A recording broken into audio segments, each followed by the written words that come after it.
વડોદરા શહેરમાં આજથી Vinayak લોજિસ્ટિકે city bus સેવા બંધ કરી છે। એક્સટેન્શન અને વર્ક ઓર્ડર ન મળતા 160 બસો બંધ થઈ ગઈ છે।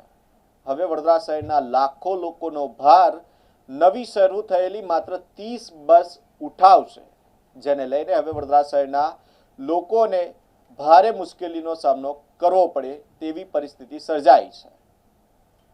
પરંતુ પાલિકા દ્વારા આ એક્સટેન્શન કેમ ન આપવામાં આવ્યું તે એક મોટો સવાલ છે, કારણ કે દરરોજ હજારો લાખો લોકો સિટી બસમાં મુસાફરી કરતા હોય છે।